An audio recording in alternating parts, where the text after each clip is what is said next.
What's going on, guys? Welcome back to another War Thunder video. Today we're taking out the Panther II, and we're on Maginot Line on Domination. This is a Battle Rating 7.3 game. I had taken out the German M47 initially, or at least that was my plan, but I switched it to the Panther II, opting for a tank with good mobility and slightly better gun depression. The plan was to help complement my team. At 7.3, Germany tends to have a lot of Panther IIs, a lot of Tiger IIs, and they generally snipe. They use their armor and snipe, and I wanted to offer a different perspective. I wanted to offer a different strategy. If you take a look at the mini-map and draw a line from A and B, and then connect it to the right side spawn, you could have a triangle, and in that triangle there are a number of ridges that the northern spawn team gets that they can use for sniping. You can get to this side, you can create a lot of problems for the northern spawn team. After all, they're all looking downwards. They're all looking towards the guys in front of them. They're not looking to their sides. So my intent was to help complement the German heavies, or what they usually do is they sit back and snipe. And that's what they're doing. I don't have anyone here on my side flanking me with me, so if I get my gun taken out, I'm dead. This is a risky strategy, but it can pay off in dividends. It can make a big difference in battles like this. So I went with the Panther II, which gets 8 degrees of gun depression, as opposed to the M47, which I think has -5 degrees of gun depression.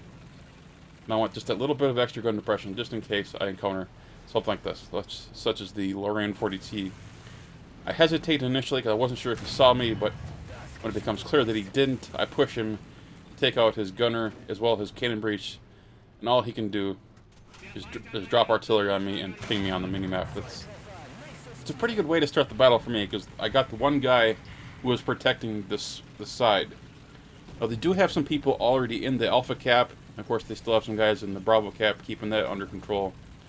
But you notice I don't have anyone directly behind me, so I need to start this flank. And I don't immediately pop over this ridge. I want to get behind them a little bit further, back by this little house over here. If I get behind here, I will be behind the ridge, and I'll get some side shots on some guys who are... There are always people back here. And it's a good spot to camp behind here. There's areas to snipe all across the map. You just can't let your side get taken out like this. Once the northern flank gets taken out, it's a bad time for the northern team. Yeah, Foch here on the crest of this hill. Take him out. Foch is a devastating tank. I pull back, that way this guy doesn't see me. The Foch is a really difficult tank to take out frontally from a distance, without heat FS. This guy never saw me. See, that 8 degrees of gun depression comes in really handy. Would have been a little bit more of a struggle with the M47. That's why I opted for this rather than the M47. In the distance, I saw a tortoise, so I marked him on the map just so that people near B don't drive out there and get shot. And I'm trying to get a shot on this guy, but you see he's behind a nice little ridge line there, and I don't have a good clean shot on him, and I don't have quite the distance range in either.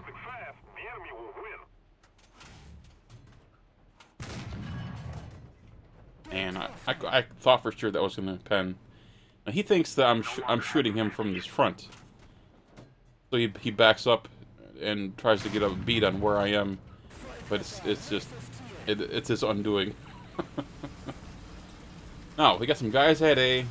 I've been very cautious about pushing too far out there because I don't want to get shot in the side myself. After all, people are going to be respawning from my right. So I have to be a little bit patient, a little bit cautious, and head towards Alpha. After all, I know that there have been people there, I just don't know what exactly is there. Then there's the area in between A and B. Could be someone in this mid area. I see someone leaving the cap to my left. Just as he stops to take a shot at my ally, I put a shot in the back of his turret, take him out. That's when I see something moving around in the cap. That's a Conqueror. That's a big boy. Unfortunately, he's really well protected due to the design of this cap on Maginot Line.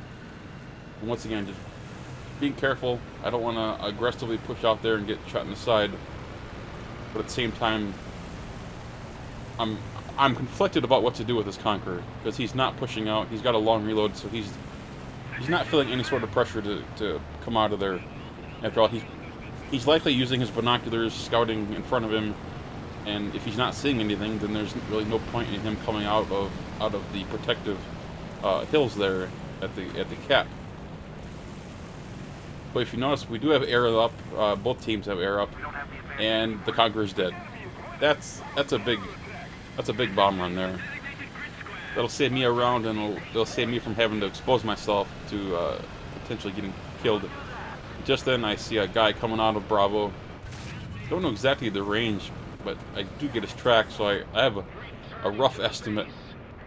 But with the airplanes that are going to be flying over and dropping bombs and shooting at him, I'm going to have a difficult time actually doing any sort of significant damage to him because of the dust and dirt that gets kicked up.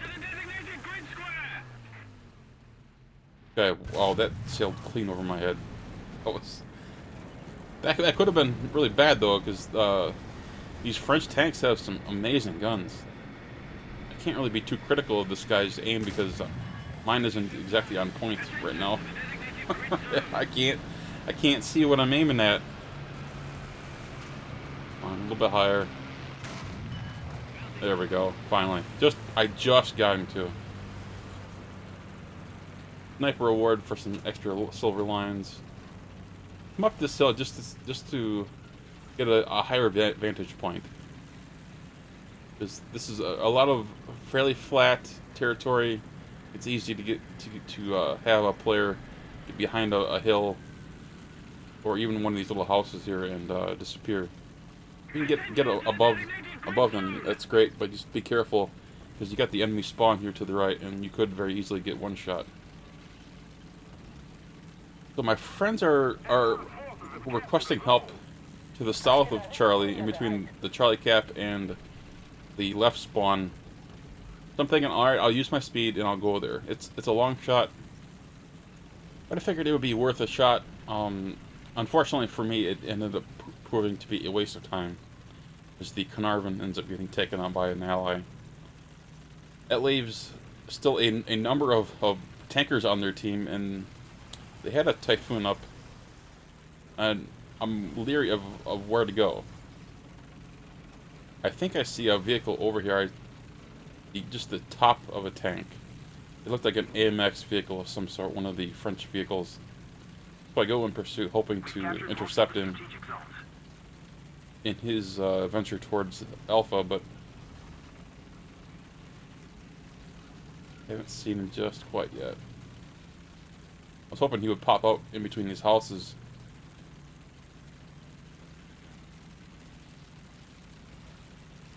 Where is he? Of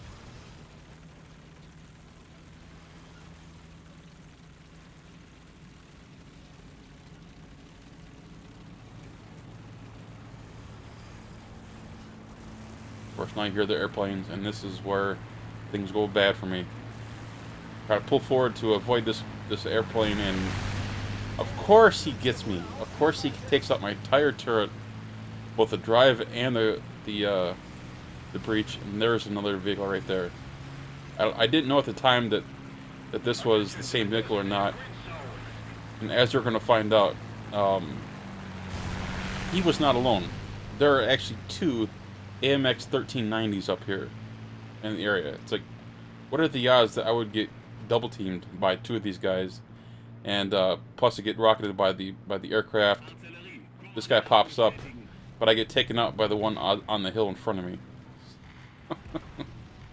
That's just unlucky to get two of those guys on me.